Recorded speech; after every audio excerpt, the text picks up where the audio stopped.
private people. I want to hear more about your family. And I won't put this on you, so you can't. But tell me more about your family, because we've been talking So about what can I Jason. tell you? What do you want to know? Well, what was it like growing up in your family? Well, by the time I was born in 1925, and I guess things were pretty good up until like 1929 when there was the crash. And my mother and father, my father lost his job. So I grew up during a depression, you know, really. Did you not have enough to eat? We always had enough to eat because, you know, they knew how to stretch things like the Italians, you know, and my mother could make a big pot of potatoes and something, and cornmeal, we ate that a lot, and she'd fry a little bacon and throw it on top. But she took in boarders to try to save that house that they had they bought in 1929, and there was a crash. It was a big, I remember that house, it was nice, 4 bedrooms upstairs. But she took in boarders, and she took in another family with 2 children to save it. She did all the washing and she worked hard. It was terrible. And they still lost the house. So my dad lost his job. He worked for the steel mills, and he went to work on the WPA at that time when they, you know, when they had the men. Oh, yes. But he was even having trouble with the men on the WPA because they said my father was working too hard, making it bad for all of them. And but he was the kind that, you know, he was very conscientious. He wanted to keep the job. Yeah. But they lost the house, and we went to rent. We rented a place for a while. But it was. My mother went to work at a factory for the, you know, for the war. Yeah.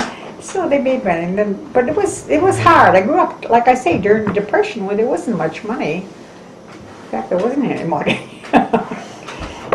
So I was just, I would never even ask my mom to buy me anything because I knew she didn't have the money. So she used to say, "Oh, you're like a little old lady. I could tell you all my troubles." Lois was different. Lois wanted something, she got it, and that was it. Don't want to hear any. Oh, my. She didn't want to hear no excuses. So, did you have a lot of family in the area? Just my mother's sister. She had sent for my mother. And she was a dressmaker and quite well-to-do. She could look at a dress and make it. And she would have rich people who would come to the house with their chauffeurs. And she'd have some ladies in the sewing room. And I went to stay with her usually in the summer. She wanted me to live with her. She wanted to teach me. But I missed my mother and father too much, so I didn't want to stay. Yeah. But she lived to be 100. Wow. Her sister. And how old did your mother live to be? She was 93. How about your dad? How old was he? Well, my mother had a lot harder life than my aunt, you know. Yeah, but 93 is old. She did good. She lived alone until then. Just a few months till I picked her up, she was living alone. How old was your father when he died? He was, you know, I'm thinking he must have been about in his 70s, 73. Oh, so she was a widow a long time, Yeah. 20 years. What did they die from? He had a stroke, but he had cut his leg. You know, in Europe when we were, he was cutting wood, and he cut his shin, and he was in bed for a year, so they treated it, and that was an open sore. They used to test him for diabetes, but he never had diabetes. But it was like what they call an ulcerated sore. They would heal, but then it didn't, and it would open up again.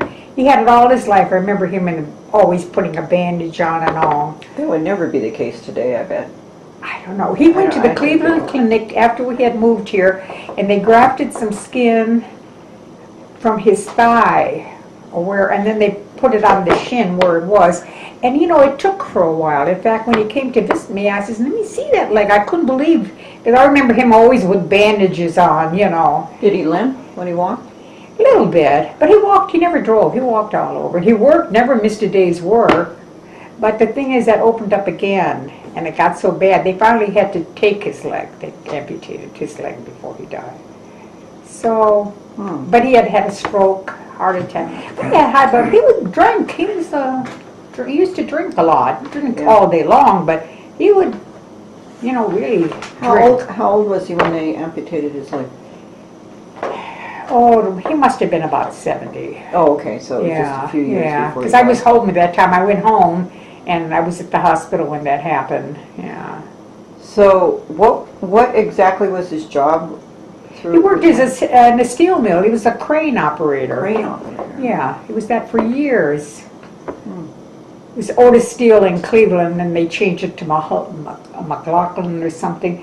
But in Cleveland, the Cuyahoga River had ran through the middle of Cleveland practically, and then there was steel mills on both sides. Oh. And that was the main thing where people worked, in the steel mills. Did you like growing up in Cleveland? Yeah, I didn't know any better. It was fine. Didn't like the It was probably winters. cold in the winter. Yeah, but you Lots of don't. But snow. everybody was cold. It Yeah. wasn't only you, you know. Did you have to trudge through the It wasn't snow? until I married Jim that he was complaining it shouldn't have to be this way. Oh, There's a let's better go to place to California. live. Anywhere. Florida. I'd have gone to Italy with him. He wanted to go. I'd have gone anywhere with him. Yeah, too bad you guys didn't get over there to visit together. We had that, he says, if we get married. But, you know, now I'm thinking he would have never left his family to go to Italy. But I agreed to We would go. have liked it over there. Huh? Probably wouldn't have liked it over there. He wouldn't have gone. He wouldn't have left his family. I know he wouldn't have. As picky as he All his was. brothers and Yeah, sisters, yeah. but that I had agreed, and then Tina, her father-in-law and sister-in-law moved to California, and they were after Joe and Pina to move. And in fact, Joe's father said he'd buy him a gas station, which he did.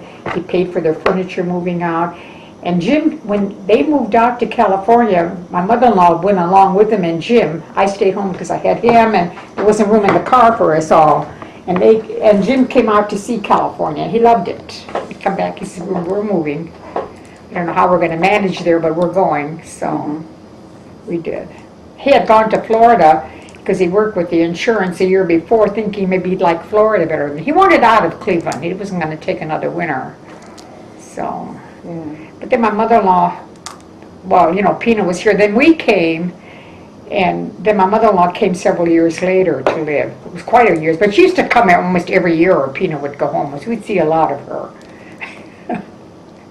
So, but, They'd come on the train. yeah. We took the train back and forth. The El Capitan, Yeah. 39 hours to Chicago. Then we took the New York Central It was fun. from Cleveland and got off at Cleveland. That New York Central was a cattle car, though. It was dirty. And even they had these seats that were all kind of greasy and had these white, like little doilies put on them. You know? Yeah. They'd come by with a big kettle of coffee on that train. It was already fixed. You had to take it with the cream and sugar, otherwise it was no black. And you know, if you wanted it, they'd give you a cup. But that was a New York Central. That was a cattle car. Yeah, it was 3 days, 39 hours, huh? There was 30. That was a nice train, the El Capitan. That was a beautiful train. Actually, about just a day and a half is all it took it, huh? Yeah. 39 hours to Chicago, and then from Chicago to Cleveland was about 8 hours. But you know, that 8 hours you love because you feel like you're home. You know, back east is so different than here. The houses are different, the smell is different, and you're going through all these little towns, and you feel like you're home already. About 2 days. Oh, 2 days, yeah. It's 2 days going and 2 days coming back. Yeah. It's 4 days of just traveling time. That And that time we didn't have any, well, there was no diapers. I mean, right. we would buy them maybe at the, but even the formula, you know, we'd make the formula and then they would keep it at the diner for us. We'd take enough food. We didn't eat in the diner. We'd take enough food, but I'd make cutlets and lady fingers and, you know, we'd have enough to eat on the train. Conductor would come by and say, first call for lunch or dinner. Oh, okay, we got our suitcases down, put the tablecloth on top, and we would all eat. In fact, one guy was going to the diner, and then we were setting it up, and he came back, he says, you ate a hell of a lot better than me, let me tell you. told you. Sorry, us kids almost got left behind. We stopped at Albuquerque or We Gallup. stopped, yeah, I forgot. Santa Fe or a town, and Yeah, it was the Indian would come on and Gallup me, and Carl, ride and to. Jim got off the train to look at the store there. Yeah, it was all kinds of, you know. And then we were looking, and then we started to go back, and as we were going out, the train's moving. Yeah. So we jumped on the train while it was moving. How did I know you weren't back on the train? He didn't know, we never didn't tell you. Maybe you just heard about it after. Yeah. Oh, you got I off told without. Jim has told us. I told you this before. Yeah, I never know, knew. but I was thinking, why didn't I miss you? You know, the train is moving and you're I not guess you here. didn't know we got off. Yeah. Joe used to be so sick. Remember Joey, your cousin Joey? Yeah. He was nauseous the whole trip. It was terrible, throwing up and laying on that seat.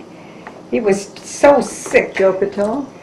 Yeah, The train would rattle, it would rattle yeah, but pretty he good. couldn't, yeah, but he didn't affect you or Jen I got a or little bit, I think, not Carl. much. Yeah, but Joe was, oh, he was awful. He couldn't eat nothing.